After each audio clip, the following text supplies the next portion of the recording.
Hola a todos, bienvenidos a un nuevo episodio de Píldoras Financieras. Hoy vamos a hablar de un tema que sé que muchos han escuchado, pero seguramente para algunos es más claro que para otros, y lo que queremos es que, mejor dicho, a todos nos quede súper claro qué son estos temas.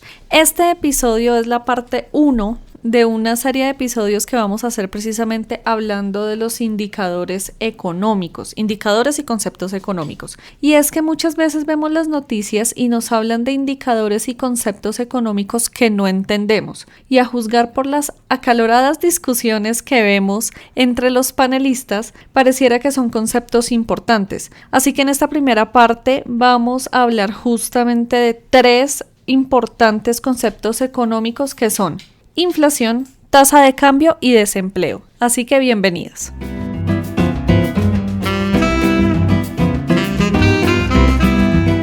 Alison, un saludo para ti y para todos nuestros oyentes. Es un gusto estar en este episodio tan bonito donde vamos a conversar acerca de algunos conceptos económicos que en algunas ocasiones no entendemos o entendemos de manera superficial, pero no alcanzamos a comprender cuáles son las implicaciones de ese concepto en el día a día y sobre todo, como tú bien lo indicabas, no alcanzamos a entender por qué generan debates tan acalorados alrededor de los mismos.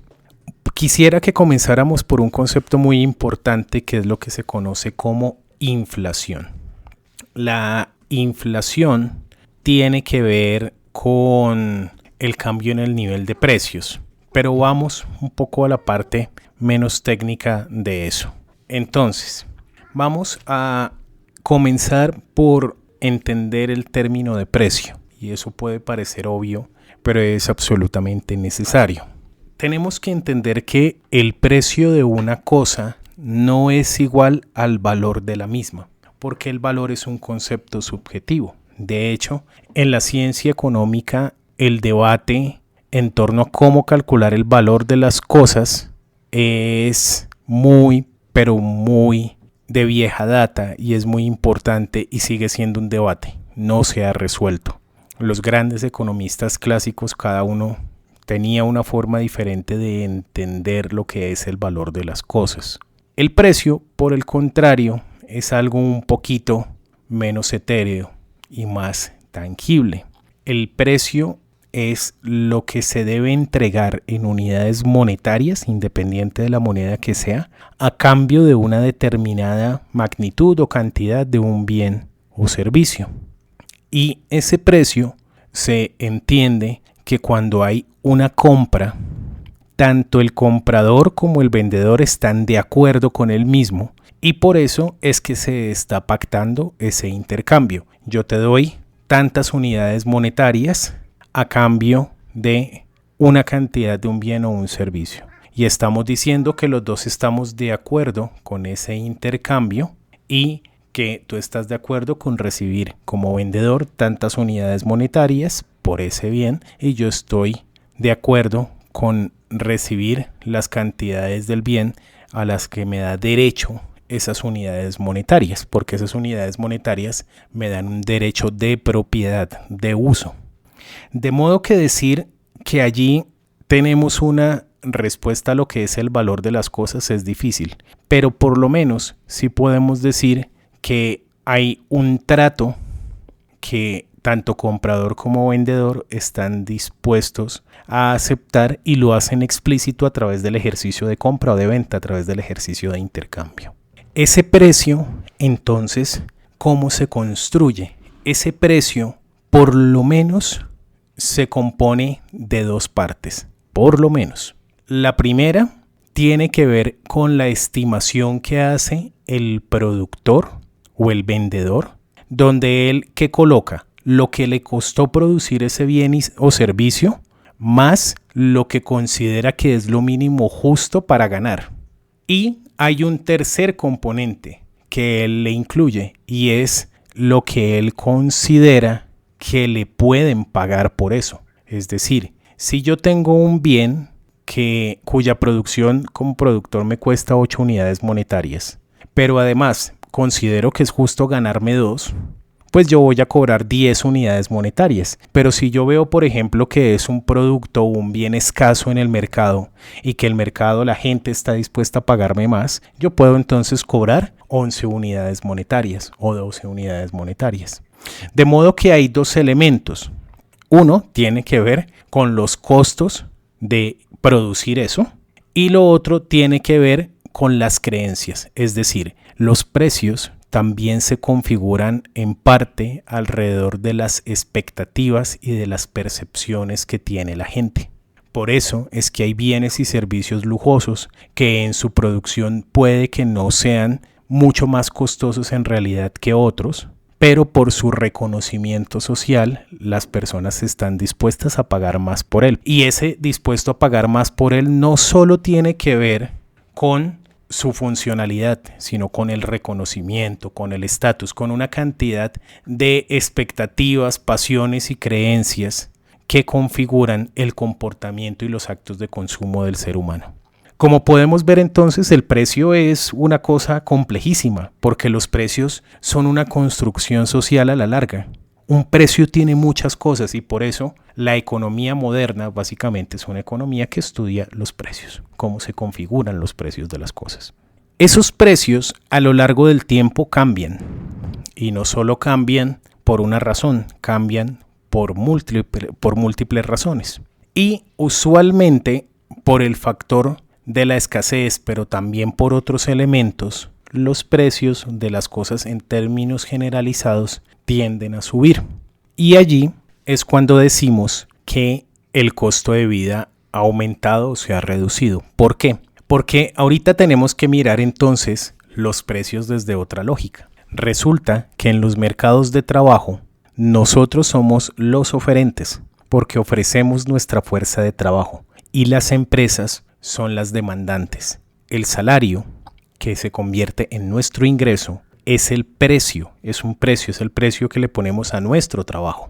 Y cuando nosotros tenemos ese salario que se convierte en un ingreso, resulta que nuestros ingresos se pueden subdividir en ingresos nominales e ingresos reales. ¿A qué nos referimos con los ingresos nominales? Al número de unidades monetarias que nos dan. Si a mí me dan 10 unidades monetarias, sean 10 pesos, 10 dólares, 10, lo que sea. Ese es mi ingreso nominal. Mi ingreso real hace referencia a la cantidad de cosas, de bienes y servicios que yo puedo intercambiar o a las que tengo derecho en una sociedad con esa cantidad de dinero. Entonces, ¿qué sucede cuando los precios de las cosas suben? O sea, hay una variación en el nivel de precios. A eso es a lo que le vamos a llamar inflación. Y la primera implicación de la inflación es que si mi ingreso sigue constante, yo me estoy empobreciendo. ¿Por qué? Porque supongamos que a mí me alcanza para 2 tazas de café un ingreso de 10 unidades monetarias. Pero hubo una inflación altísima. Y entonces ya con 10 unidades monetarias ya no puedo comprar 2 tazas de café, sino 1 taza de café. Mi ingreso nominal es el mismo, porque sigue siendo 10 unidades monetarias. Eso no ha cambiado. Pero mi ingreso real se redujo en un 50%. Entonces podemos preguntarnos, y aquí yo quisiera hacer una anotación importante, y es que muchas preguntas que a veces nos hacemos cuando no conocemos de economía y de finanzas y pensamos que es una bobada lo que estamos preguntando, no necesariamente lo es y puede ser una duda muy válida.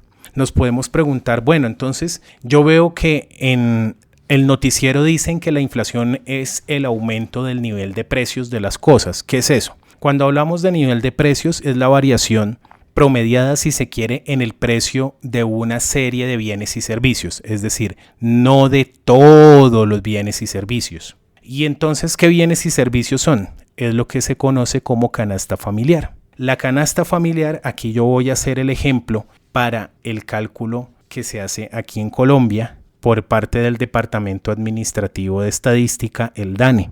Cada 10 años se escoge una cesta representativa, es decir, una serie de bienes y servicios que son los que en promedio la gente más consume, porque los hábitos de consumo de las personas cambian con el tiempo. Por ejemplo, hace 10 años no se incluían con tanta fuerza todos los bienes y servicios que tienen que ver con el mercado de mascotas. Hoy en día, por las características de la población, sí se incluyen, al igual que se incluyen los servicios de streaming, sean Netflix, Amazon Prime, etc. Entonces, se toma esa referencia y se empieza a mirar en promedio cómo cambia el precio de esas cosas a lo largo del tiempo. Y a eso es a lo que se le llama inflación.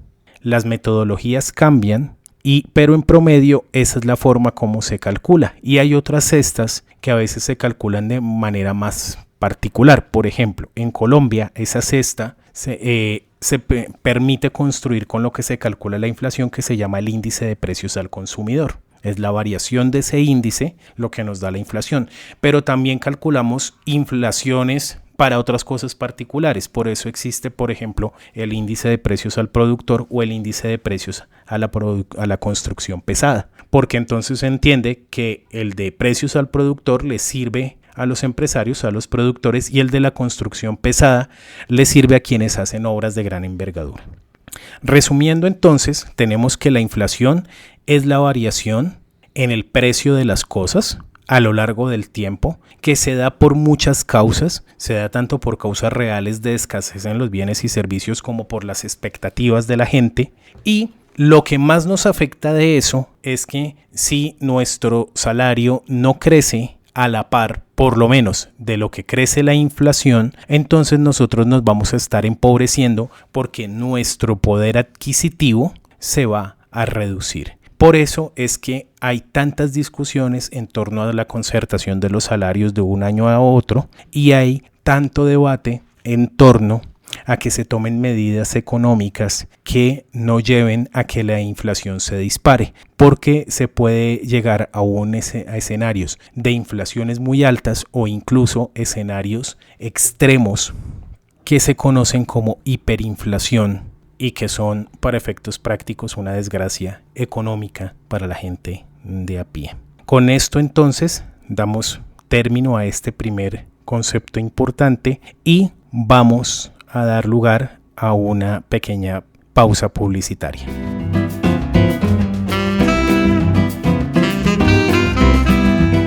Esta pausa publicitaria es patrocinada por nosotros y es que hace poco hicimos el lanzamiento de nuestro primer ebook que está súper relacionado con el tema que les estamos hablando hoy. Y es que ustedes no tienen que ser expertos en economía, no tienen que haber estudiado finanzas, no tienen que trabajar pues con la línea de estudios económicos de alguna universidad o algún banco para entender cómo los eventos y las cosas que pasan en la economía de su país los puede afectar.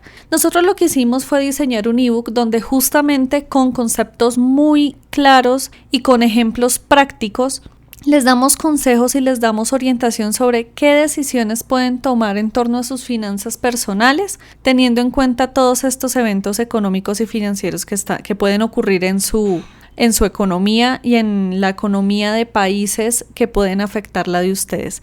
Así que si están interesados en nuestro ebook Economía Simplificada, una guía práctica para no expertos, en la información de este episodio, en la cajita de información para YouTube y en la información de Spotify, les vamos a dejar el link por si lo quieren adquirir. Está a tan solo $11.97, súper asequible, pero a la vez con mucho contenido que sabemos que les va a servir. Así que dejamos hasta aquí esta pausa y continuamos con el episodio.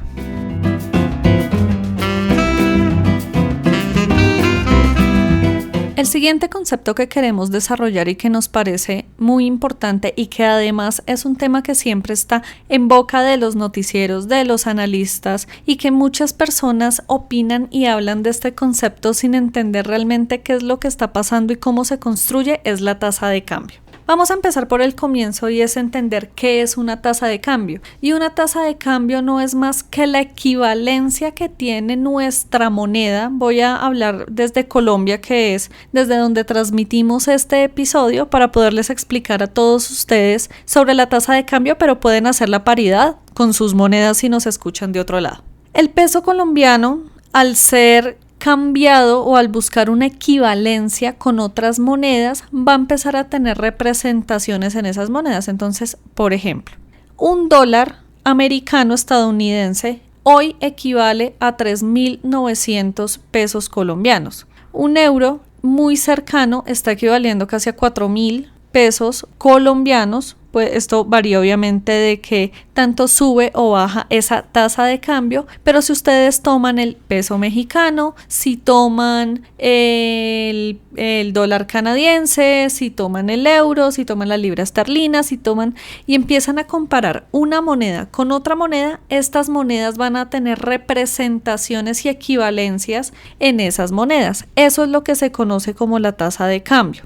La tasa de cambio no es algo que se defina de forma arbitraria. La tasa de cambio no es algo que una persona diga vale 100 monedas y ya, sino que es una construcción de muchas variables y de muchas dinámicas de mercado que hacen que ese valor equivalente se dé dentro de una economía y a la vez varíe o cambie ese valor respecto al comportamiento económico. ¿Por qué les hago esta claridad? Porque la tasa de cambio, dependiendo de lo que pase no solo dentro del país, en los diferentes eventos económicos, sociales y financieros que ocurran dentro de un país, sino aquellos fenómenos y eventos que ocurran fuera de su país, que ocurran en otras economías y que estos puedan tener impacto sobre la economía de sus países, va a afectar a cuánto equivale esa tasa de cambio en el momento. ¿Por qué les menciono esto? Porque las personas creen que porque hay un presidente, porque se vendió un bien, porque ganó cierto partido político en el Congreso, porque ocurrió cierto terremoto, porque por ciertos eventos muy puntuales creen que eso es lo que define el valor de la tasa de cambio. Acá en Colombia pasa una particularidad y es que muchos de los movimientos asociados a la economía estadounidense nos impacta directamente en cómo va a estar nuestra tasa de cambio. Eventos como el precio del petróleo, eventos como las decisiones que se toman desde la banca central en Estados Unidos si se aumentan o se bajan tasas de interés, eventos como la tasa de desempleo en Estados Unidos, como la inflación en Estados Unidos, y dependiendo de cómo se vayan comportando estos indicadores económicos en esta economía, va a definir cómo se va comportando justamente nuestra tasa de cambio. Para hacerles un recuento muy rápido, la tasa de cambio en Colombia es una tasa que empezó a tener un movimiento, no sé si decirlo libre, pero sí un movimiento un poco más libre, aún controlado, pero un poco más libre a partir de nuestra apertura económica en 1991, y de ahí nuestra tasa de cambio no ha parado de subir. Entonces hubo un momento en que la equivalencia frente a un dólar americano era de 900 pesos, 1.000 pesos. Hoy en día estamos en 4.000 y hemos visto tasas de cambio de 2.000, 3.000, 3.500 pesos, 4.000, 5.000 pesos colombianos. Y hace año y medio llegamos a asustarnos y a pensar que iba a llegar casi a los 6.000 pesos. Todo esto afectado obviamente por fenómenos como una pandemia, como las guerras que se han dado de forma internacional que impactan los precios del petróleo, como la situación económica en Estados Unidos donde empezaron a aumentar bastante las tasas de interés justamente pues para controlar la inflación y todo este fenómeno loco que se dio a partir del cierre y luego apertura de las economías luego de la pandemia. Entonces nuestra tasa de cambio se empezó a ver bien involucrada y bien afectada con aumentos gigantes, bajones, otros aumentos, otros bajones, que dependen mucho del contexto económico nacional e internacional. Ahora ustedes dirán, ok, sí, el dólar ahorita está en 3.900 pesos colombianos, está en X valor, ¿eso cómo me afecta? Ustedes deben pensar que este tipo de indicadores no solo los va a afectar a ustedes en términos directos como que los tiquetes de su próximo paseo van a ser más costosos o que las cositas que van a comprar en Amazon tal vez les van a ser más costosas, sino que va a impactar temas que pueden afectar la canasta familiar que ya David les explicó, que son esos bienes y servicios que consumimos la gran mayoría de los hogares colombianos y que hacen parte de nuestra vida diaria. Y les voy a poner un ejemplo. La agricultura aquí en Colombia depende obviamente de que los buenos productos que nos dé la tierrita estén bien en cuanto a su calidad dependiendo de los agroinsumos y de los insecticidas que se le apliquen a las tierras y a las plantas para que el producto pues esté en óptimas condiciones. Estos agroinsumos y estos insecticidas y demás son productos que no se producen aquí en Colombia, sino que son productos que traemos del exterior, de lugares como Europa, Rusia, Ucrania, la Unión Europea, de Estados Unidos, y son productos que obviamente por la transacción internacional y las compras internacionales pues son productos que se compran en dólares. Si aumenta la tasa de cambio, quiere decir que los campesinos deben poner más dinero colombiano, más dinero nacional para poder comprar esos insumos en el exterior y poderlos traer. Ahora, si baja, por ejemplo, la tasa de cambio, quiere decir que van a necesitar menos pesos colombianos para cambiarlos a dólares e ir y comprar esos insumos. Ese es un ejemplo claro de cómo un movimiento en la tasa de cambio puede afectar el precio de ciertos productos a nivel nacional. ¿Por qué? Porque si el campesino tiene que poner más dinero nacional, más dinero colombiano en este ejemplo, para poder comprar esos agroinsumos, pues él no va a asumir ese gasto solito. Él tiene que trasladar esos gastos adicionales al precio que nos va a cobrar por las manzanas, por los bananos, por la papa, por la yuca. Entonces, eso es una forma, es un ejemplo en el que esos movimientos en la tasa de cambio se ven impactados en nuestra economía doméstica.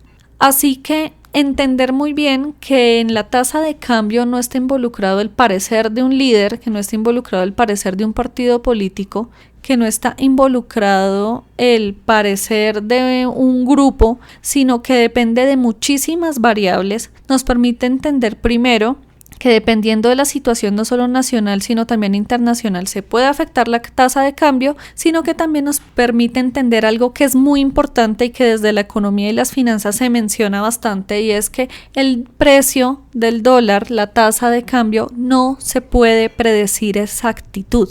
Nosotros les hicimos un episodio hace mucho tiempo explicándoles esto, y es que la tasa de cambio no es un indicador que se pueda predecir exactitud. Uno puede medio ondear en como qué valor podría darse, pero no tenemos cómo decir con exactitud o con una aproximación muy cercana mañana cómo va a estar la tasa de cambio, ni en un año, ni en 5 años, porque esto depende de tantas variables que ese pronóstico es muy difícil de hacer. Así es, Alison, y efectivamente, como podemos ver, cada concepto de esto se puede aterrizar, se puede explicar de una manera sencilla, se puede ver de manera directa cuáles son las implicaciones de cada uno de estos conceptos. Pero aún así sigue siendo un hecho que la temática, el debate, todo lo que da para analizar cada una de estas cosas es mucho. Por eso hemos procurado en este video manejar un adecuado balance entre dar claridad conceptual y síntesis en cada una de estas ideas, corriendo el riesgo y entendiendo que se nos quedan por fuera muchísimas cosas. Para este episodio, por eso hemos buscado abordar solo 3 conceptos, pero abordarlos de una manera clara, de una manera limpia a nivel expositivo. Y el tercer concepto es el desempleo. El desempleo no se calcula sobre toda la población, y eso tenemos que entenderlo. En medición económica hay algo que se le conoce como población económicamente activa, PEA. Y esa población económicamente activa está dentro de un rango de edad, cumple con unas condiciones psicomotrices de capacidad física y neurológica para ejercer un trabajo y tiene la disposición a trabajar. Dentro de esa población, entonces, se mide quiénes han conseguido trabajo y están trabajando y quienes están buscando trabajo pero no lo han encontrado. El desempleo es un indicador muy importante porque se relaciona directamente con la calidad de vida, es decir, indicadores de desempleo bajos, es decir, que pocas personas dentro de la población económicamente activa estén sin empleo y que además las que sí están empleadas lo estén en en términos de un concepto relativamente nuevo, pero muy importante y que creo que todos entendemos bien, que es trabajo decente. Para quien quiera ver un poco más a qué nos estamos refiriendo, yo recomendaría mucho ver los documentos de la Organización Internacional del Trabajo, de la OIT, sobre lo que se entiende por trabajo decente. Hay unas condiciones en torno a la relación con el empleador, a la periodicidad, a la magnitud de la remuneración, a la seguridad social, salud, pensión, cesantías que acompaña ese trabajo, y a las condiciones de seguridad y salud en el trabajo en términos generales.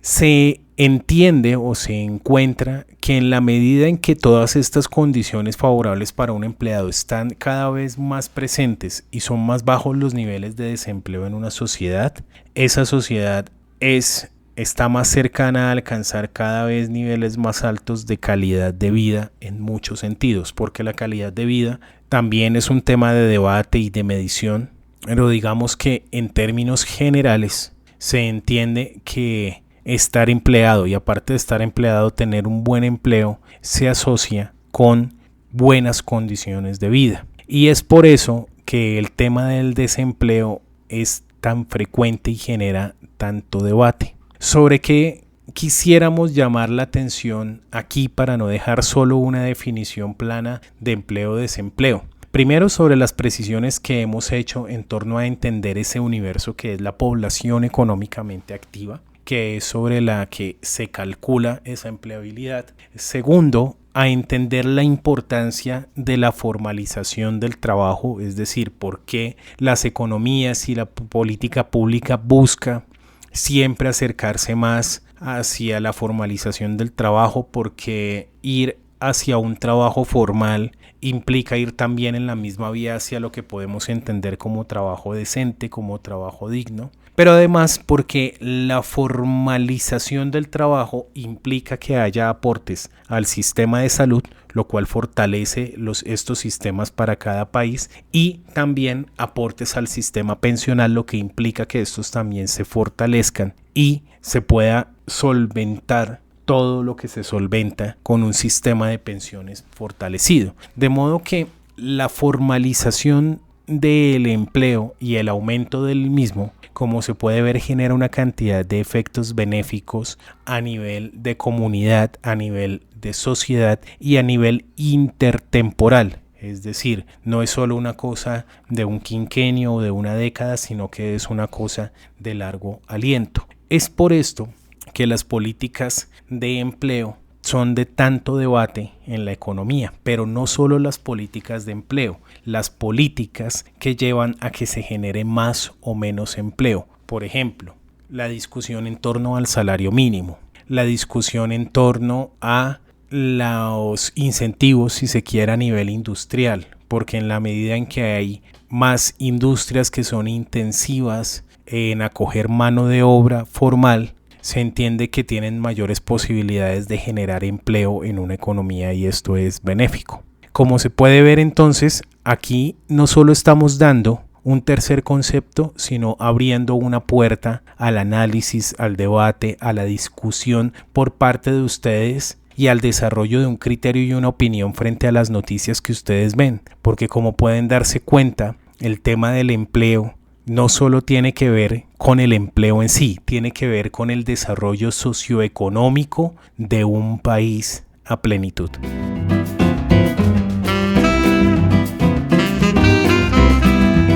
Bueno, este es el episodio que teníamos para el día de hoy. No se les olvide que este episodio es la primera parte, entonces dentro de 8 días vamos a escuchar la segunda parte con otros conceptos e indicadores económicos que nos parece muy importante que ustedes conozcan y que empiecen a interiorizar un poco para que esas noticias que ven en el día a día, esos comentarios que escuchan en la calle y demás, ustedes los entiendan un poco más y ya sepan, 1, de qué les están hablando, y 2, que también tengan ese criterio para decir eso sí es así o eso no es así. Déjenos en los comentarios ustedes qué opinan, qué conceptos les gustaría que desarrolláramos que ustedes ven y no entienden o se sienten tan confundidos y tan perdidos que no saben de qué les están hablando. Déjenos en los comentarios esos conceptos económicos, financieros que ustedes dicen miércoles, ¿eso me afecta o no? Gracias por llegar hasta acá, esperamos que les haya gustado este episodio. No olviden seguirnos en nuestras redes sociales y nos escuchamos en la segunda parte de este tema en el siguiente episodio. Que tengan un lindo día. Y hasta aquí el episodio de hoy. Ten en cuenta que cada semana tendremos un nuevo episodio. No olvides suscribirte y compartir este podcast con el universo. Síguenos en Facebook, Instagram y en el canal de YouTube como Cuidando Mis Finanzas y en Twitter como @yocuidofinanzas. Y visitar www.cuidandomisfinanzas.com. También escríbenos qué temas quieres que abordemos en los próximos episodios. Y nosotros nos encontramos en un próximo episodio.